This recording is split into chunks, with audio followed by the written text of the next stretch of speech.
Assalamualaikum warahmatullahi wabarakatuh. Saya Cindy Asika. Saya akan menjelaskan materi lampiran A laporan produksi perhitungan biaya FIFO. Jadi perbedaan antara metode FIFO dan rata tertimbang. Jika terjadi perubahan harga input manufaktur dari satu periode ke periode berikutnya, FIFO menghasilkan biaya per unit yang lebih akurat sehingga lebih terkini daripada metode rata tertimbang.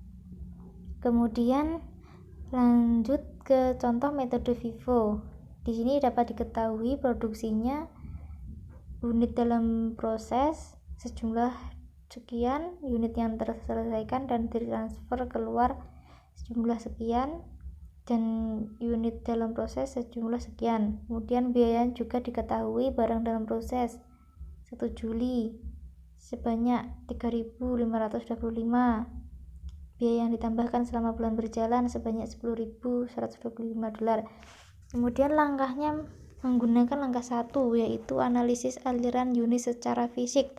Tujuan langkah 1 ini adalah menelusuri unit produk secara fisik.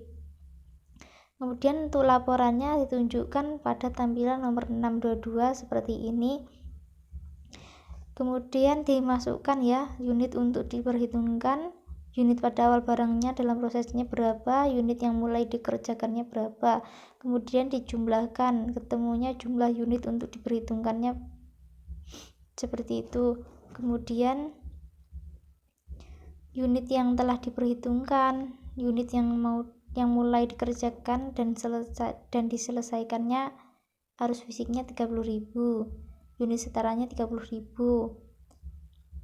sampai pada unit persediaan akhir barang dalam proses Kemudian arus fisiknya dijumlahkan, unit setaranya juga dijumlahkan, ketemunya jumlah unit yang diperhitungkannya dari jumlah tadi.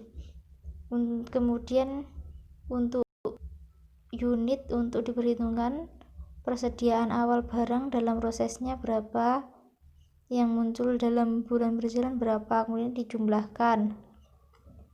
Biaya per unit setaranya ketemu $0,27. Kemudian lanjut ke langkah 5, rekonsiliasi biaya. Di sini caranya seperti ini. Barang yang ditransfer keluar, unit di persediaan awal dalam prosesnya berapa, $4.875.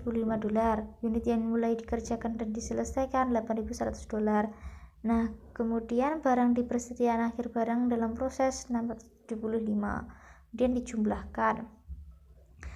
Untuk jumlah biaya produksi untuk diperhitungkan selama periode berjalan, persediaan awal barang dalam proses 3.525, yang muncul selama bulan berjalan 10.125, kemudian dijumlahkan. Lanjut ke lampiran B, ayat jurnal yang berhubungan dengan perhitungan biaya pesanan. Ayat jurnalnya seperti pada transaksi bulan Januari untuk PME, mulai dari transaksi nomor 1, biaya bahan baku sebesar $3.500 masuk dalam utang dagang, sampai transaksi nomor 8, overhead yang kurang dibebankan akan ditutup pada harga pokok penjualan. Transaksinya ditulis seperti ini Kemudian untuk penjelasannya, ayat jurnal nomor 1 menunjukkan pembelian bahan baku meningkatkan akun bahan baku dan akun utang dagang. Ayat jurnal nomor 2 menampilkan transfer dari ruang penyimpanan bahan baku ke pabrik. Ayat jurnal nomor 3 mengakui kontribusi tenaga kerja langsung. Ayat jurnal nomor 4 mengakui pembebanan overhead pada pekerjaan terkait. Ayat jurnal nomor 5 memperlihatkan overhead aktual yang muncul di debit pada pengendali overhead. Ayat jurnal nomor 6 memperlihatkan transfer pekerjaan supply check dari barang dalam proses ke barang jadi. Ayat jurnal nomor 7 itu ada 2. Yang pertama, kita mengakui biaya pengerjaan supply check dengan mendebit harga pokok penjualan sebagai biaya yang mengkredit barang jadi. Kemudian yang kedua, menampilkan harga jual. Yang terakhir nomor 8, kita lihat akun pengendalian overheadnya.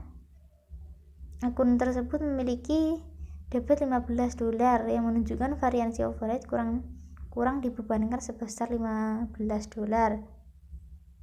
Kemudian lanjut ke ayat jurnal yang berhubungan dengan perhitungan biaya proses. Contohnya misalnya seperti ini, anggaplah Heartbrand memutuskan untuk memproduksi 2000 botol multivitamin dengan biaya berikut. Jadi dapat diketahui ya, bahan baku langsungnya di departemen peracikan itu berapa, departemen pengapsulan itu juga, kemudian untuk departemen pembotolan jumlahnya berapa, tenaga kerja langsungnya juga demikian, overhead yang dibebankan juga sama. Kemudian ayat-ayat jurnalnya ditulis seperti ini. Nah, departemen ketika campuran multivitamin ditransfer ke departemen pengapsulan dari departemen peracikan, campuran tersebut membawa biaya sebesar $2.200.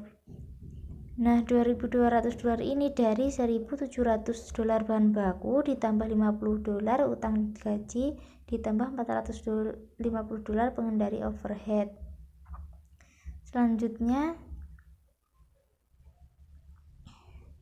departemen pengapsulan menambahkan biaya sebesar $1.560 dari prosesnya dan memindahkan kapsul-kapsul yang sudah terisi plus biaya $3.760, yaitu dari $2.200 dari departemen peracikan dan $1.560 ditambahkan dari pengapsulan.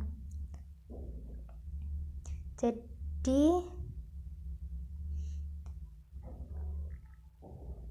$3.760 dari biaya perpindahan masuk sebagai biaya bahan baku langsung dan menambah biayanya sendiri sebesar $1.700 dari $800 ditambah $300 ditambah $600 untuk mendapatkan hasil akhir dengan jumlah biaya $5.460.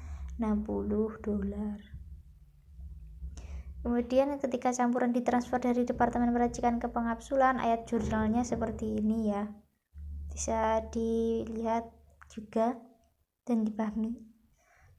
Sekian yang dapat saya sampaikan. Terima kasih. Wassalamualaikum warahmatullahi wabarakatuh.